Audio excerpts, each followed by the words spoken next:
केवलं ज्ञानमूर्तिं द्वन्द्वातीतं गगनसदृशं तत्त्वमस्यादिलक्ष्यम् एकं नित्यं विमलमचलं सर्वदी साक्षिभूतं भावातीतं त्रिगुणरहितं सद्गुरुं तं Namami.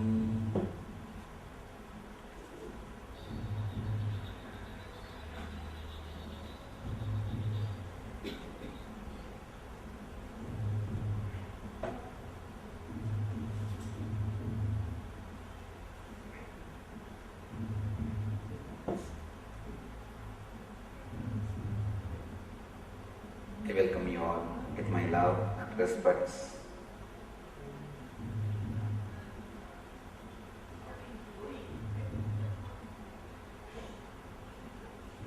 Temples, repository of spiritual truths.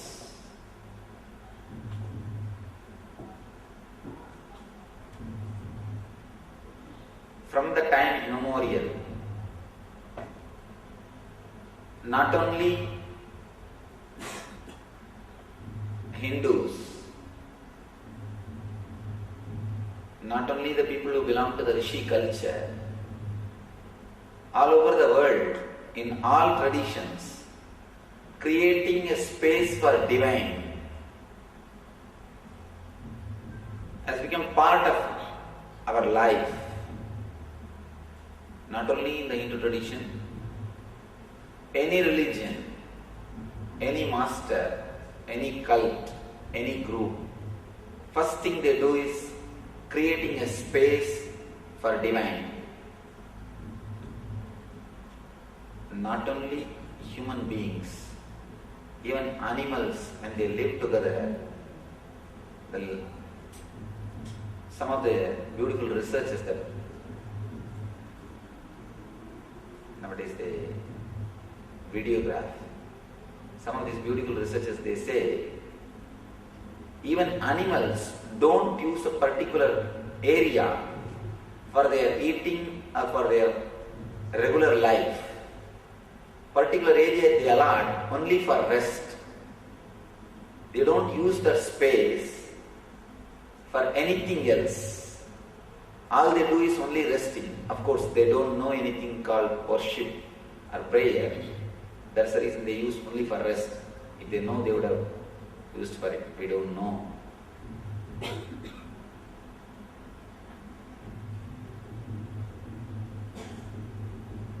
In every tradition, creating a space for divine or creating a place in which they can relate with the divine has become a part of their culture, part of their life. Here, in these 3 series of discourses, I'll try to explore the science behind the Hindu temples, the idea behind the Hindu temples, why these structures are created. Especially if you travel in India, you can see such huge structures. The other day I was taken to a particular university by a professor. I met a Nobel laureate in San Jose. He was taking me around his university. The person who was accompanying me, another one person, he was explaining about the whole university. He was bragging a little too much about the whole structure. It's okay, you can be proud of your university, nothing wrong. But he made a statement. Nothing like this exists in India, or nothing like this exists in your country. I just smiled. Come to our villages. Every village of Tamil Nadu has got much bigger structure than this whole university, completely done in granite. Every village of Tamil Nadu will have much bigger structure in granite. Why? our ancestors have created such huge structures in every village. What is the need? What culturally, socially, spiritually we got from these huge structures? Why, first of all, they have created it?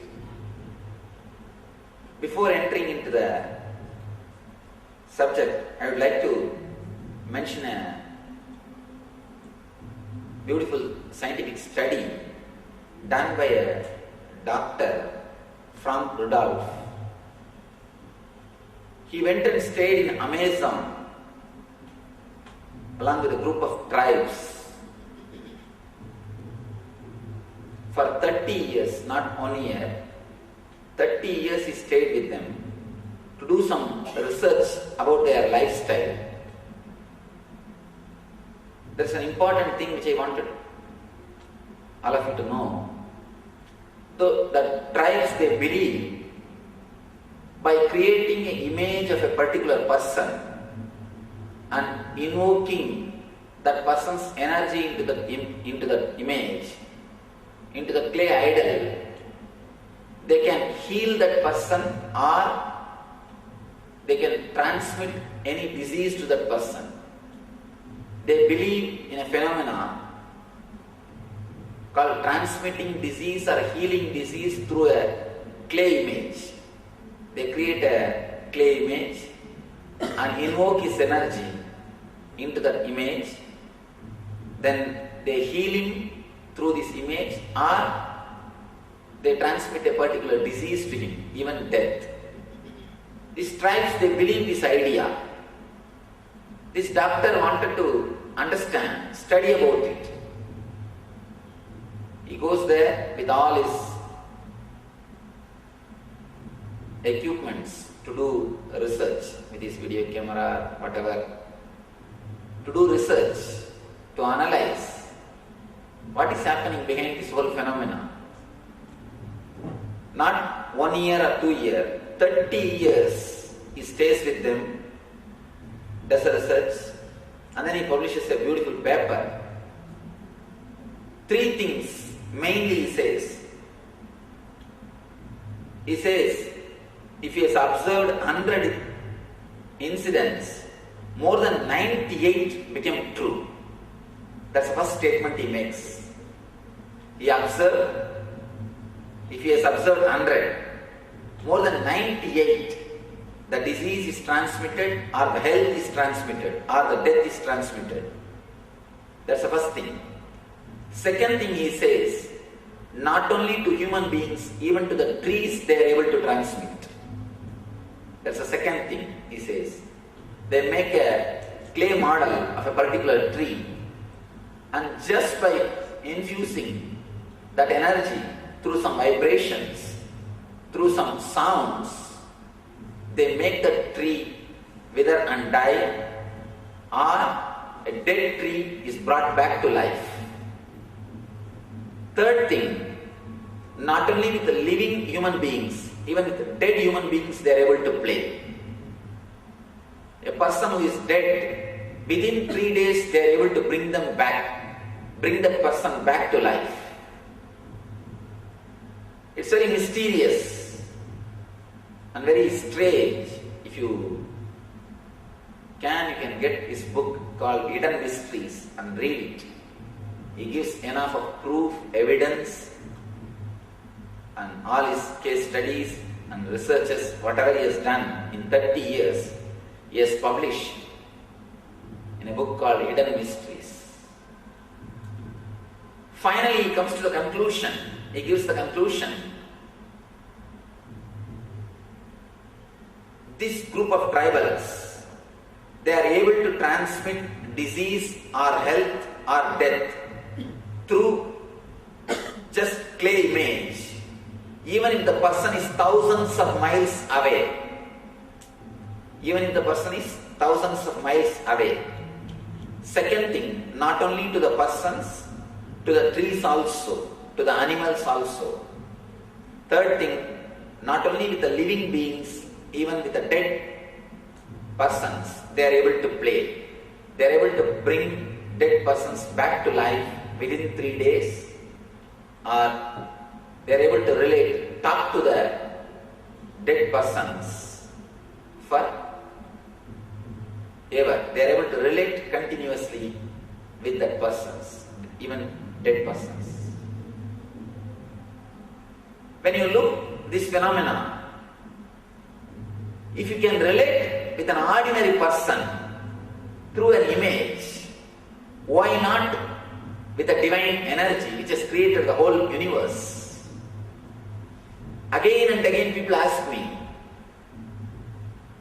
Swamiji, why are you worshipping idols in Hinduism? I tell them, no, in Hinduism there is no idol worship. We don't worship idols, we worship through idols. It is not idol worship, it is worship through idols. There is a very big difference between idol worship and worship through idols. We should understand, when you go and stand in front of idols, do you pray, "Oh stone, please give me boon"? "Oh statue, please give me, please heal me"? Do you pray to the statue? Do you pray to the idol? No. You say, "Oh Devi, please bless me. Oh Shiva, please heal me." We worship through idol, not the idol itself. There is a very big difference between worshipping through the idol and idol worship. Somehow this word idol worship and this idea is used just to condemn our way of life without understanding what is happening. The people who look the whole process superficially started condemning it. Just because they condemn, they also started believing it. Especially last 50 years, after this so-called Western scholars, when they started translating Vedas, when they started disrespecting our culture, Max Muller translated Vedas just to disrespect it, just to torture it, just to prove that there is nothing worth in it. He writes in his letter to his mother, "I have translated these books just to show them that they have nothing." With a deep disrespect, he translated. He just condemned. Yes, the very purpose for translation is just to condemn. Of course, once the Western scholars have done their job, the Eastern scholars have also picked up the same way of thinking, same trend, including Radhakrishnan, including Sarvepalli Radhakrishnan, whom we respect as a great philosopher. Including him, they have started taking up the same way of thinking style, same trend of thinking, and started condemning our idol worship, our worship through idol, our way of life, our culture. In many places, they are not able to tolerate, they are not able to digest our way of life. So they give emphasis most to the Advaitic philosophy or the monistic philosophy, just to show to the people that we have something juice. The other things are non-essential. They don't understand the whole thing is essence. There is no such thing in our system. Only the Advaita is essence, philosophy is essence, and our culture is something less than Advaita, or which needs to be condemned or altered. There is no need. The whole thing is essence. Whatever we have from the first line to the last line, it is essence. There is nothing needs to be edited in our scriptures. There is nothing needs to be altered in our culture. There is nothing needs to be rearranged in our way of life. But somehow, because of these Western scholars, even the so-called Eastern scholars, including Sarvepalli Radhakrishnan, they have started thinking, writing, preaching that we are degraded in cultural form. Our everyday life, our day-to-day life, our practical culture is away from our Shruti. It is not. Only thing, we have not understood. We have lost the connection between the Shruti and Smriti. We have lost the connection between our Upanishads and Agamas. We don't have persons who can relate and explain. Just because we don't have persons who can relate and explain, we can't say our Agamas are something less than Shruti. No way our culture, our practical philosophy, our day-to-day life is less than our Advaita Siddhanta or the backbone of our Indian tradition. We need to understand the day-to-day culture, the temple worship, the fire rituals, everything is a clear practical Vedanta. It is the essence of our wisdom. It is the juice of our Rishis' research reports. The person who creates a formula to reproduce the same experience which happens in the outer world is a scientist. For example, Newton saw apple falling from a tree and something happened in his consciousness. He created a law of gravity. He created few rules, regulations, understandings, formula to reproduce the same experience in other beings. He is a scientist. Person who creates a formula to reproduce the experience which happens in the outer world is a scientist. Person who creates formula to reproduce the experience which happens in the inner world is a mystic. Mystic or a saint is a person who creates a formula to reproduce the same experience which happens in the inner world. These temples, our rituals, puja, homa, all these things are formulas created by our rishis to reproduce the same experience which happened in their inner space. They have created a formula to reproduce the same experience in our being which happened in their inner space. When we don't understand, when we don't practice, we can't just say it is not true. Just because we don't have enough patience, just because we are not able to give enough time to work with these formulas, you can't say the very formula is wrong. You can't say the very root is something wrong. First thing we need to understand, worship through idols. It is not worshipping the idols itself. Next thing, why temples? Now I wanted to explain another experiment. It's a beautiful experiment done by a Japanese doctor. He has published a book also called Messages from Water, a beautiful book which has become very popular in the recent times, especially after the movie What the Bleep Do We Know. It's a beautiful movie which has become very popular. In that they speak about his experiment. He has done a beautiful experiment. He takes 10 glasses of water, same type of glasses. 10 glasses he fills with water, keeps in 10 different rooms. He goes to one room and creates a positive, good vibrations by uttering words like a peace, silence, meditation, good words. He utters good words, creates a positive vibration. Then he goes to the next room, starts screaming, violence, terrorism. These are the words he shouts, creates a negative vibration.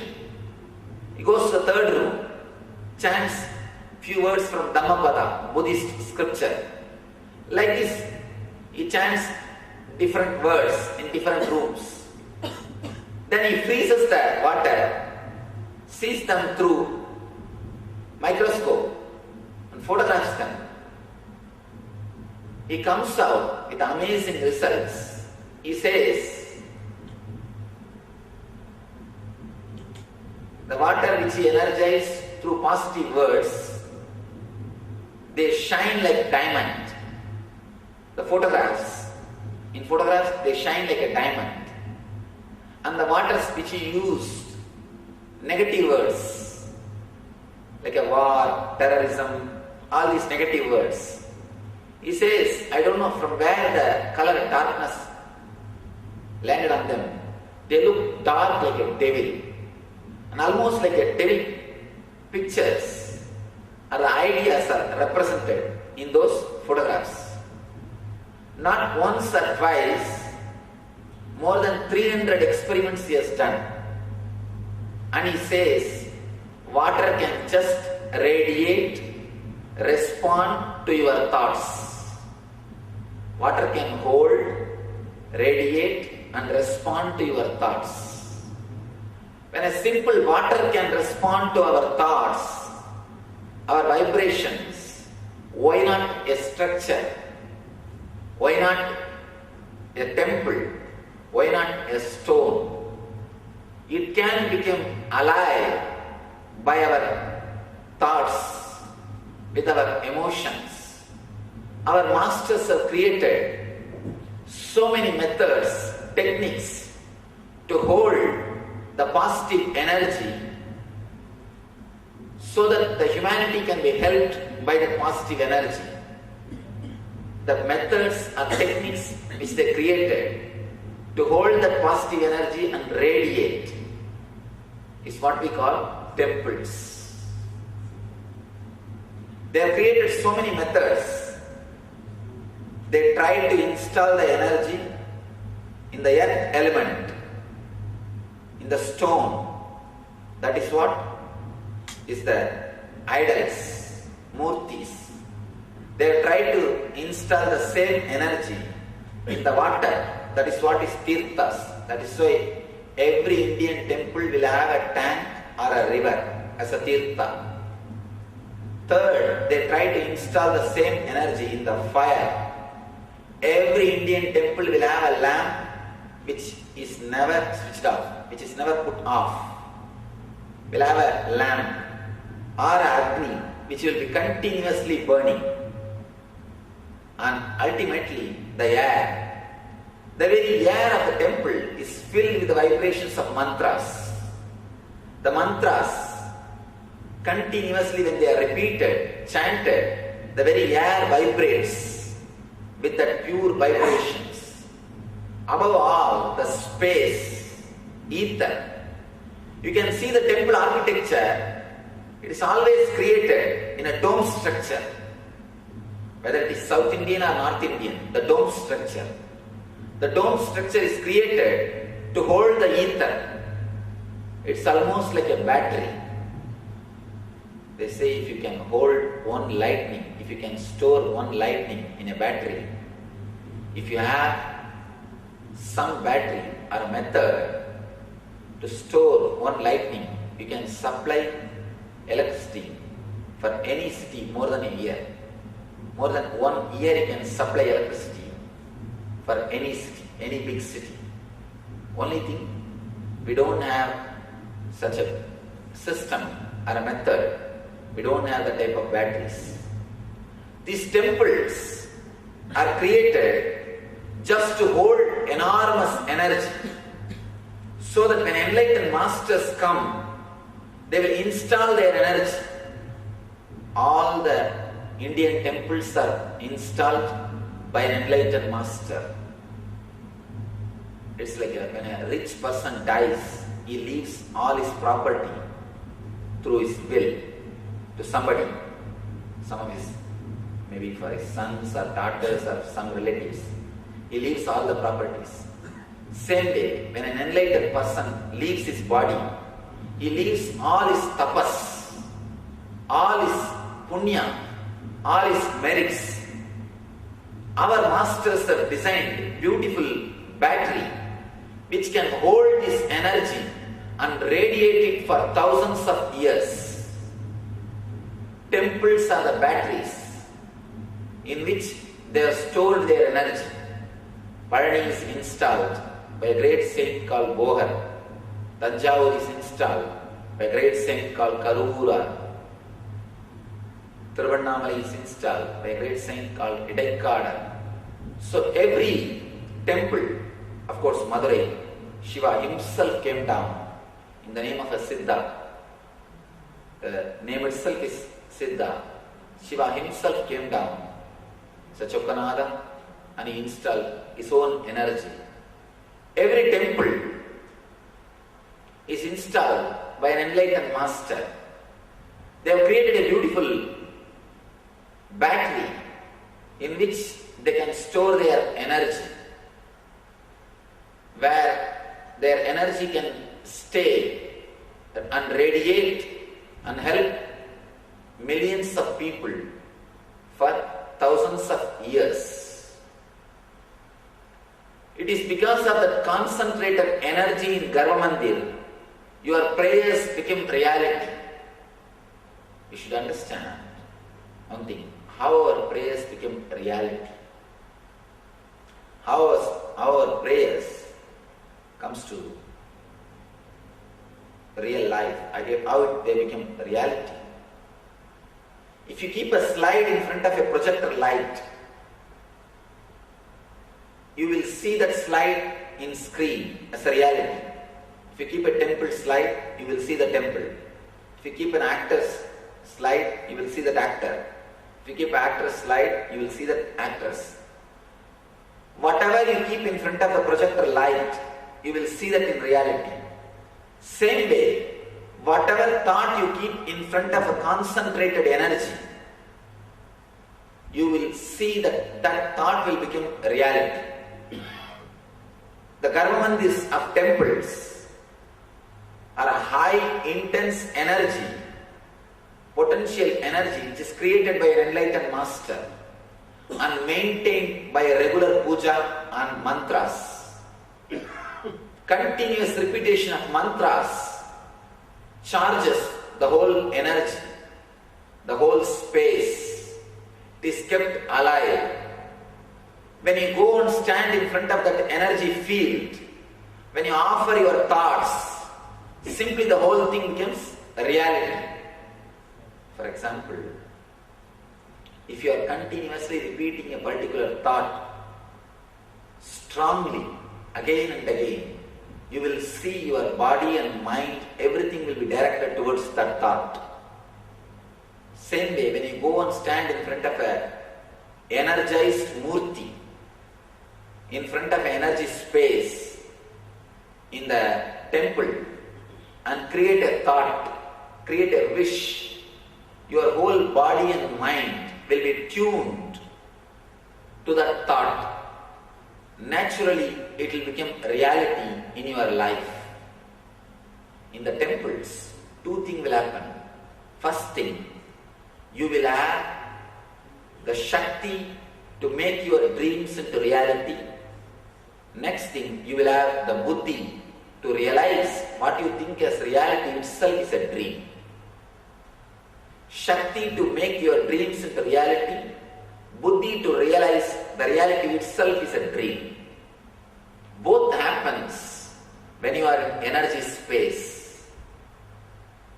Temples are created to replace an enlightened master's presence. Enlightened masters, when they leave the planet Earth, when they leave their body, they wanted there should be some space which can continuously inspire the people, which can continuously heal, inspire, which can give them the experience of spirituality or the sacred feeling. That is the reason they have created these structures.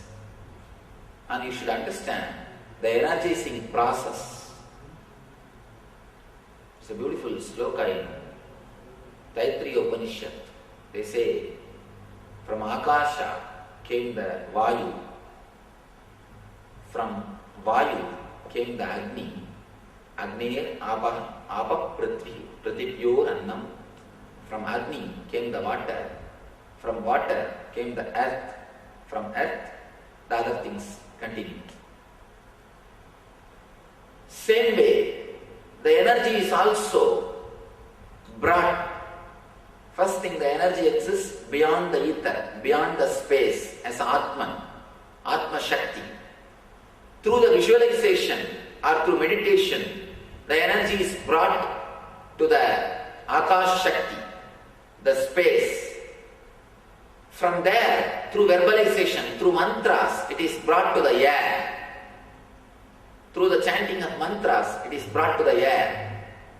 From there, through the fire rituals, through homas, it is brought to the fire. From there, it is brought to the kumbha, the water. From there, it is brought and installed in Bimba, the idol.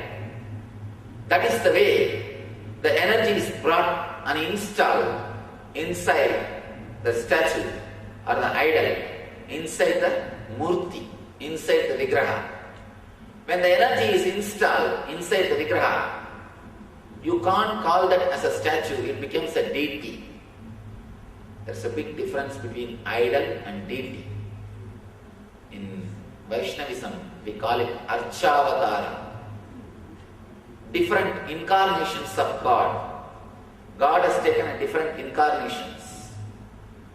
He took the incarnation of Rama, Krishna, Buddha, Parasurama, Kalki, so many incarnations.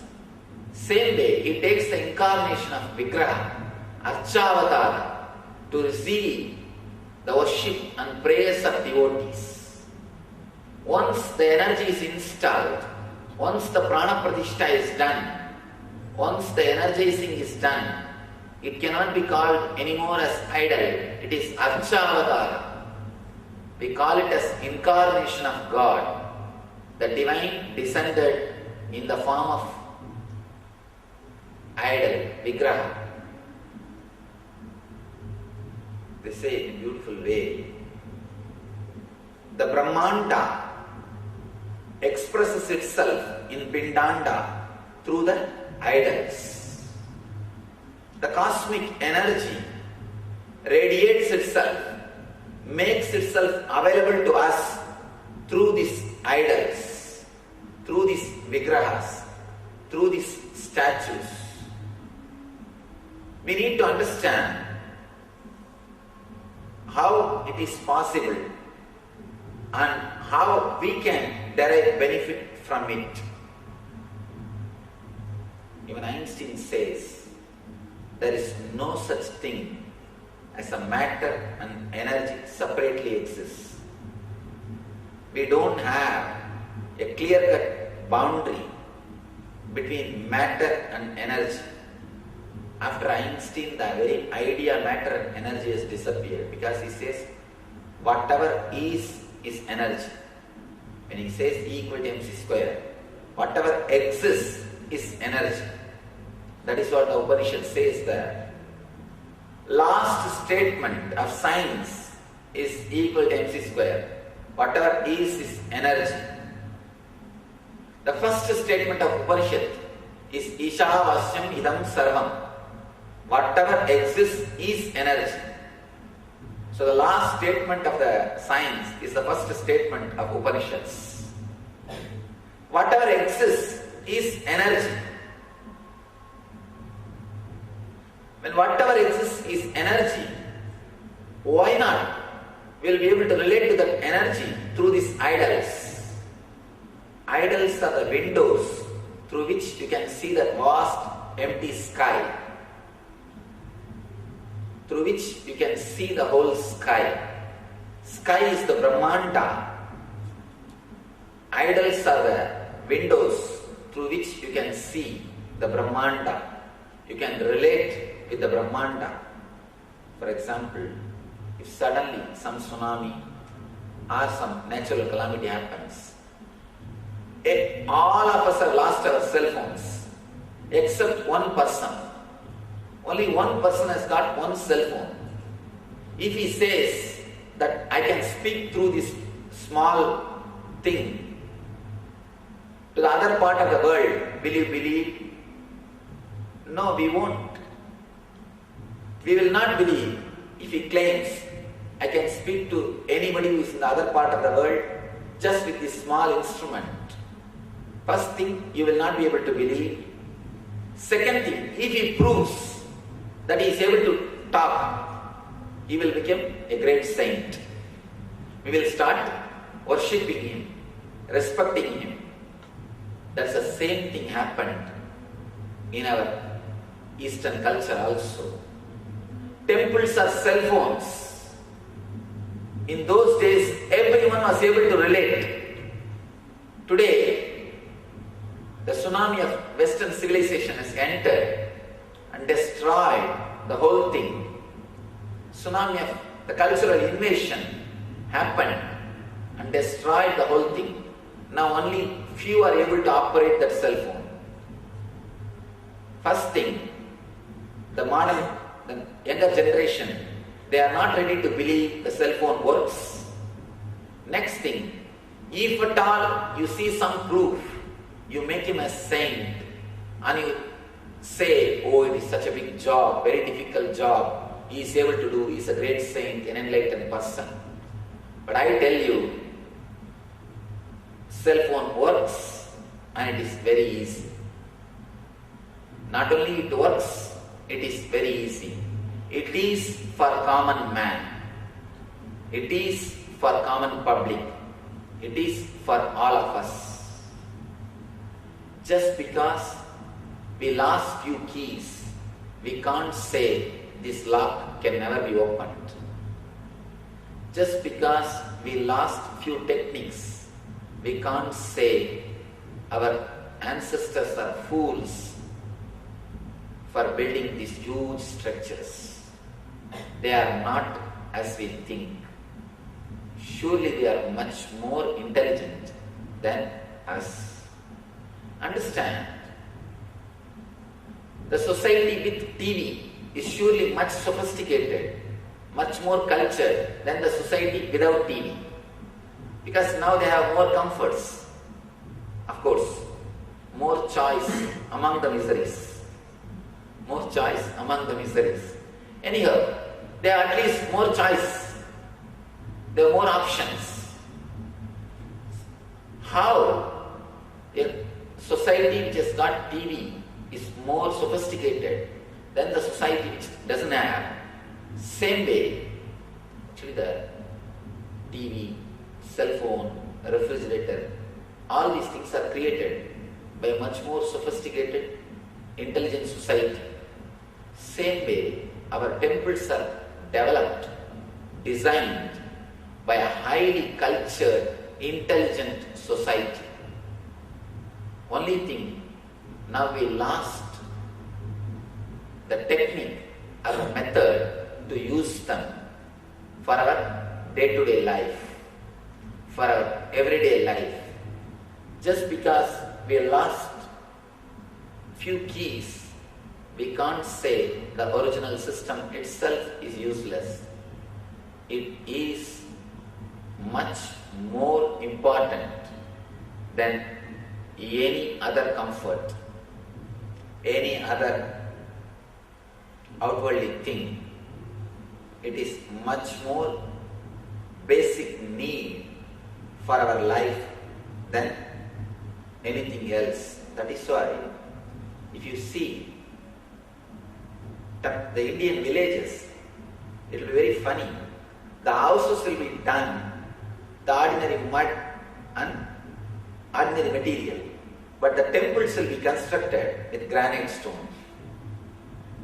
If you go to every village of India, the costliest structure of that village will be temple.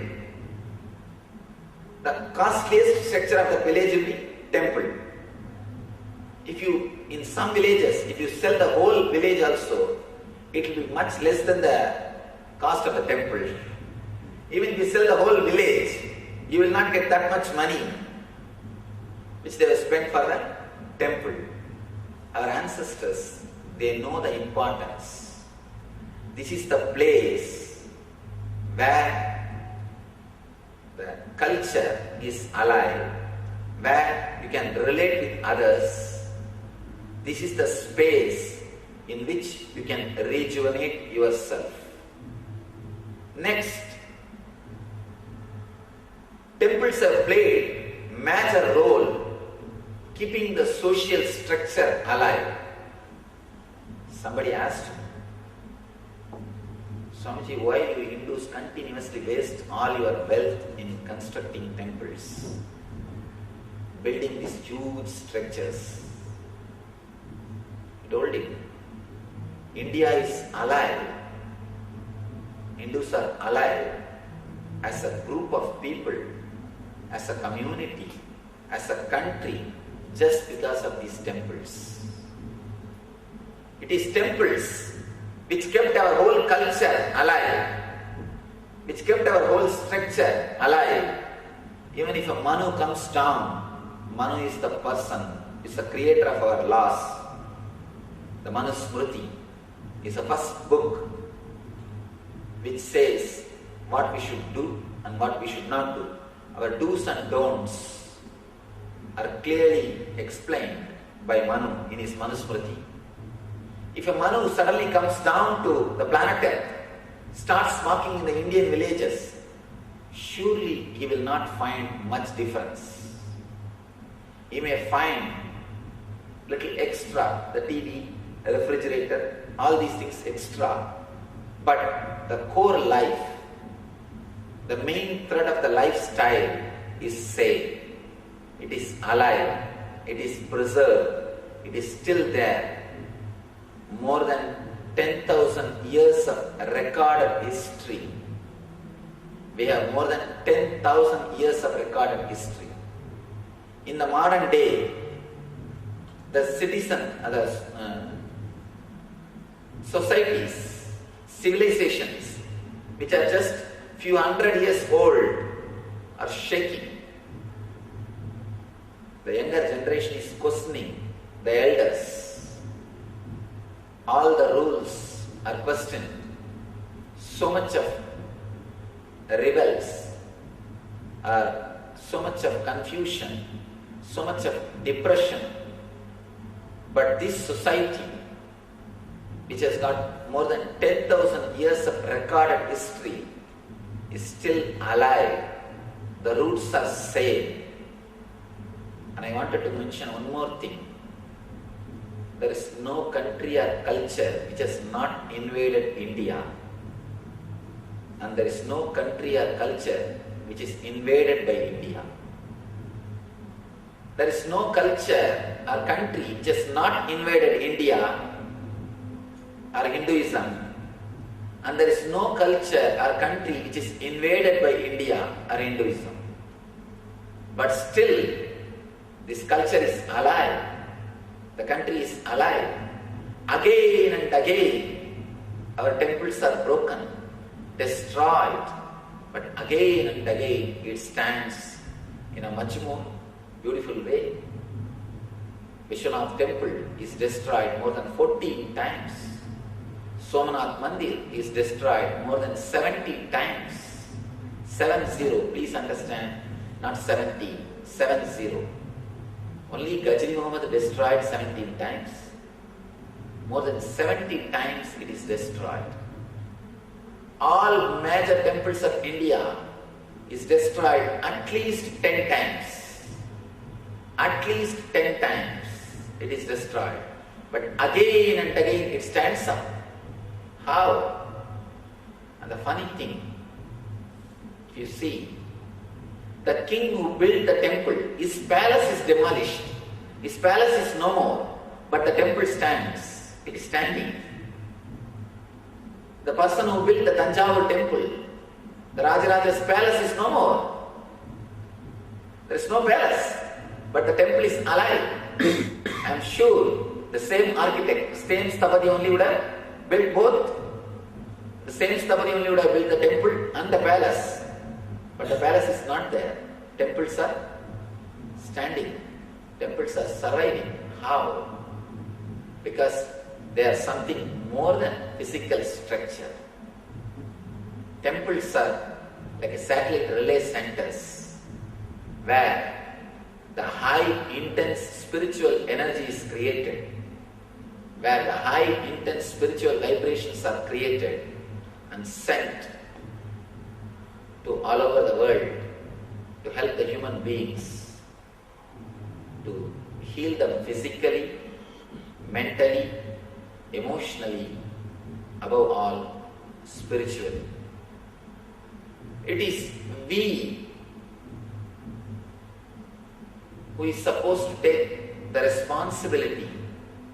It is we who is supposed to learn how to tune ourselves into that higher energy, how to relate with that higher energy, how to derive the benefit from that higher energy. It is we who is supposed to discover the key, how to unlock this lock and experience the inner treasures. It is we who should know the contact number to activate this cell phone.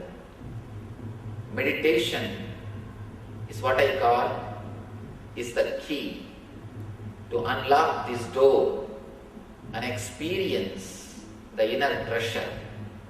Meditation is what I call is the number through which you can activate and relate with this higher energy. Meditation is the master key to relate with the energy which is in the form of Murti, which is available to us in the form of deity. That's the only way we can open the window of idol and see the Brahmanda. We can open the window of deity and see the cosmic energy, experience it and have all the physical, mental, emotional and spiritual benefit. Tomorrow we will see practical technique to tune ourselves into this cosmic energy. How the religion is relevant to spirituality. How the day-to-day practices of religion can be made into spirituality. When we do it with awareness, any ritual can become meditation technique. When we do it without awareness, even a meditation technique can become a ritual.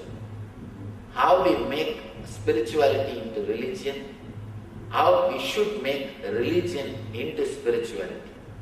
Tomorrow we will see the subject, religion and spirituality, and a practical technique to tune ourselves into this cosmic energy which is installed in the deities through our ancestors, through these mantras, through these pujas, through this worship, through all these great rituals by our ancestors and spiritual masters.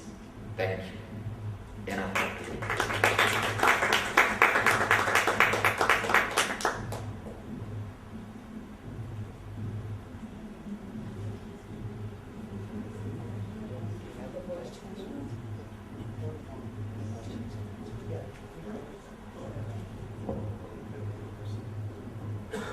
What time is supposed to end? Okay. If you have time, we'll spend a few minutes. I always tell people, let us analyze these concepts. Now I have expressed a few concepts and ideas. You can analyze it through your question. See, only when we analyze these concepts through our questions, we will be able to internalize it. Usually by listening, we will never internalize. Tell you honestly, we have an automatic filtering mechanism in our system. Whatever doesn't suit with your logic is filtered automatically. You don't let the ideas into your system at all. Only when it is acceptable by your logic, you allow it inside.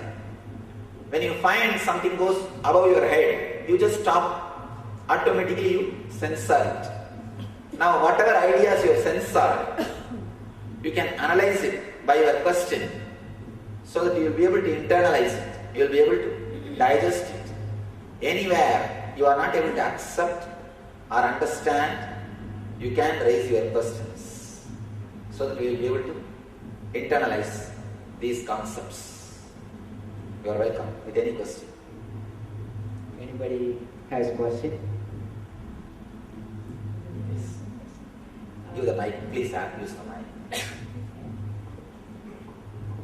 You mentioned that when you worship at a temple, your thoughts become reality because of the energy.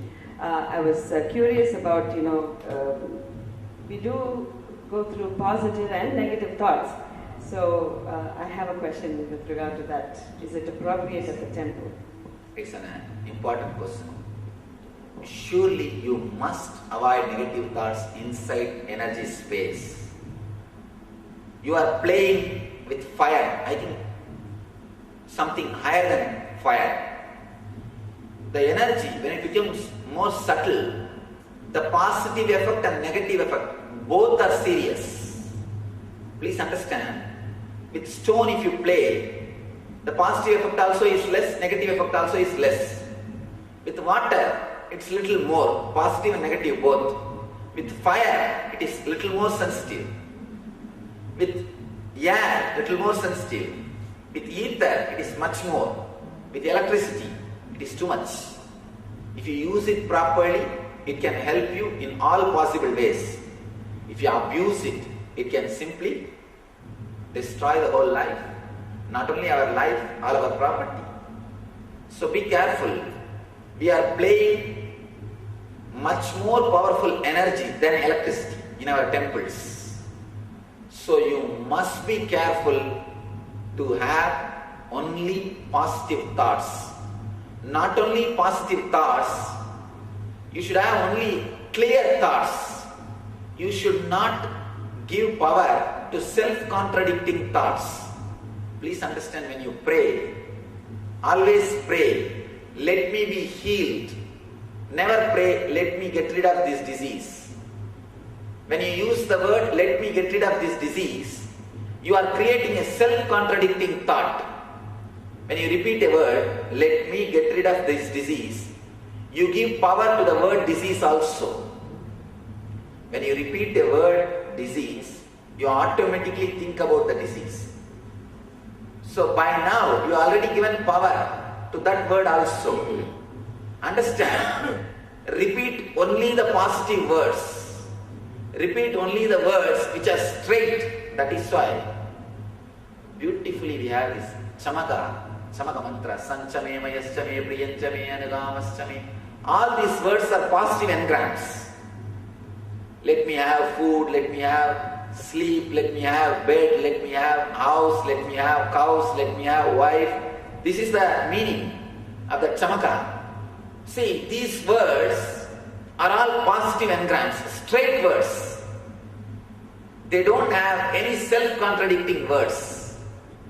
This Chamaka and all these things, they teach us how to have straight words. That is the reason. Even if you don't understand, better use our ancient mantras to pray. Because they are very clearly structured. They are already clearly structured. When you use your own words, you may create self-contradicting words. When you say a word, let me get rid of this disease, you will be giving power to the disease. If you say, let me get rid of this habit, you will be giving power to that habit. I have never seen anybody quitting smoking by continuously repeating, let me quit smoking, let me quit smoking. No, he can't. Because when you utter the word smoking, you have already given power to it. It's like in Ramayana, beautiful character, Vali. Vali has got a boon. Anybody comes and faces him, he will have half of the power of that person. If you go and stand in front of him and face him, half of your power will go away to Vali, go away to him. Same way, your engrams. If you give power to the self-contradicting samskaras, self-contradicting sankalpas, it will be creating only more trouble for you. So you should be aware of the sankalpas which you are making. You should be aware of the sankalpas to which you are giving power. So let the sankalpas be completely positive on a straight line. Let it not be a self-contradicting sankalpas. Please understand, these are the few basic important things which we need to understand, which we need to practice in our life, not only in the temple, not only in the energy space, even in our regular life. Next. I have myself a question. I think, when we look back India and also so many thousands of years back, we see that the people had the faith, and the faith was the kind of a starting point to be able to do the things that you're talking about, meditation, devotion, slokas, and all those things. Then it leads us to the key that you're talking about to unlock all the wonders, the divine. So I have the feeling that the faith is going down. That's one thing. The second thing I would like you to address is, how do you really instill this faith right from the end? First thing, your idea, the starting point is faith in ancient days is wrong. When our kids are initiated into Gayatri, you should know the meaning of the mantra, Gayatri mantra. It says, let me meditate on the energy which awakens intelligence in me. Let that energy help me to meditate on it. Om Bhur Bhuvasva Tat Saviturvarenyam Bhargo Devasya Dhimai Dhyoyona Prachodaya. Understand, this whole statement, nowhere you hear anything about faith in that technique. Only when he starts experiencing that technique, then he starts believing, or you can say, once you experience, afterwards what happens to you can't be called as belief, it's a trust. He develops trust, then he is given the Ishta mantra. Please understand, in all other group of religions, in all other religions, you are baptized, given faith. You are asked to believe in some concepts, like a teaspoon feeding. Here, no faith is required. Hinduism is the only religion which doesn't ask faith as a prerequisite, which we need to understand. Please understand, Hinduism doesn't demand faith or belief as a prerequisite. When we initiate our kids into Gayatri, the meaning of the Gayatri is just, let me meditate on the energy which awakens my intelligence, that's all. You are not asked to meditate on a particular deity. You are not asked to believe that some deity exists somewhere. No. Nothing is told. You are just given these words which creates a kind of vibrations in you. You are asked to repeat it over. Naturally, person experiences the higher awareness and consciousness through this word. Once he experiences, only then he is given philosophy. The system, Gurukulam tradition is, at the age of 7 he is given Gayatri. Between 7 to 14 he will repeat the Gayatri.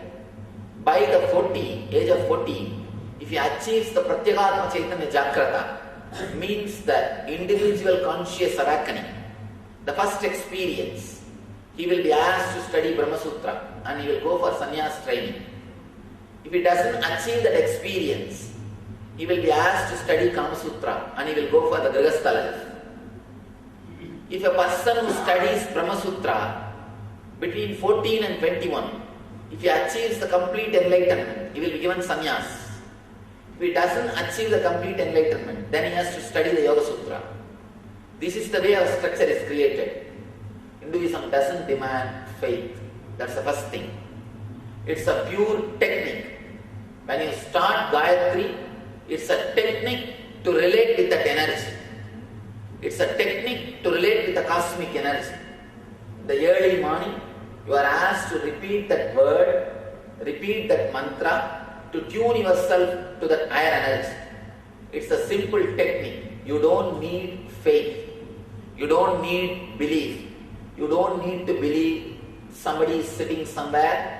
You need to bow down to that person. No. You are not given any concept when you are initiated. Only after the first experience, after you experience with that mantra, with that first technique, then you start growing trust. When the trust happens to you, then you are given philosophy. Then you are given concepts. Even then, in Hinduism, we don't call philosophies as philosophies. We call it as darshana. Darshana cannot be translated as philosophy. Darshana, you can use a different word called philosia. What is experience is darshana. Philosophy is what is intellectually conceived. Darshana is what is experienced. So darshana is not philosophy. It's like understand two things. Philosophy is a kalpana, means imagination. The intellectual jugglery or intellectual gymnasium or a brain candy. That is what is philosophy.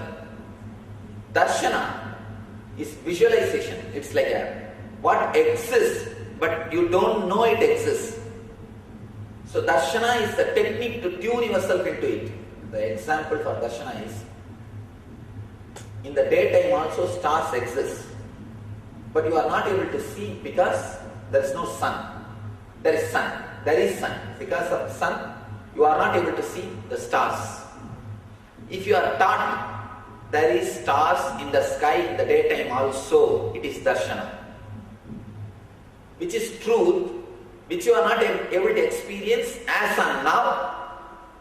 If you can tune yourself a little bit to it, you will be able to experience. If you have telescope or instruments which is needed, immediately you will start experiencing it. Darshana is the truth which exists.